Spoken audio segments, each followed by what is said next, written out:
Бай болсаң қасыңда адам көбейіп кетеді ше. Бай болсаң, сосын бастық болсаң бар ғой, кәдімгідей маска киіп алған жағымпаздар деген жүгіреді алдыңда. Бұлай жерге жатып алады алдыңа ше, үстімнен басып өтші деп ше. Жермен өтпеш, туфлиң асты шаң болып қалады деп ше. Бауыржан ұстаз күшті айтқан ғой, Бауыржан марқұм ұстаз. Жағымпаздықтың арнайы мектебі жоқ дейді, бірақ бітіруші түлегі көп та, не қылған түлектер ол.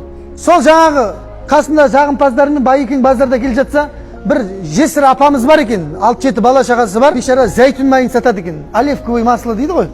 Цветі қандай болады білесіздер ме? Оливковый масло оригинал жасыл болады, оливковый масло жасыл болады. Соңына төбесіне қойып, баласын күнелтіп жүрген адам ғой, баласына, бала шағасын асырап жүр. Ай, зәйтүн майын аламыз деп кел жатыр дейді да апам.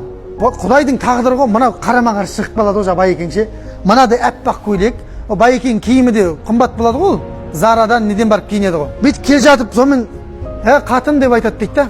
Мына майыңа су қосылмаған ба деп айтады дейді. Қосылмаған, мен алдамай сатам, көресіз ба деп, жаңа нені түсіріп атқан ғой, ыдыс қой басына қойып кеткенсіз. Ана ыдыс бет шайқалған кезде үстіне тамып кетеді ғой анау.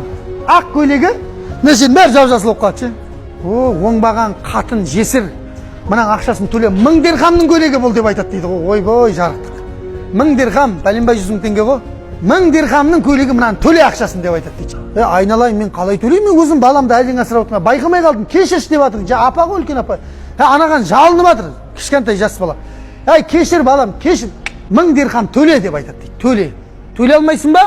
Басқаша болады әңгіме. Адамның бәрі жиналып қалған ана жерге. Сонымен ана апаны жерден алып жерге салып жатыр ғой жаңа ше. Енді өзінікін көрсетіп жатыр да, көрдіңіз ба? Семіздікті қой көтеріп жатқам сол ғой. Сонда мына жақтан бір жігіт шықты дейді ғой, саудагер жігіт шықты. 1000 дирхам ба көйлегіңіз деп айтады дейді да, апаң орнына мен төлеймін деп айтады дейді. Мінекей 1000 дирхам деп қолына әкеп дорбаны ұстатты дейді ғой жаңа. Қолына 1000 дирхамды ұстатты да, көйлекті шеш деп айтады дейді. Ана қолына тиген бойда көйлекті шеш деп айтты дейді ғой. Қалай шеш, мен тоқтай тұр, мен ауыстырып, жоқ көйлек шеш осы жерде деп айтады дейді. Мен көйлекті сатып алып қойдым дейді да 1000 дирхамға. Мен қалай шешем? Шеш көйлекті дейді. Ақшаны алдың ғой қолыңа.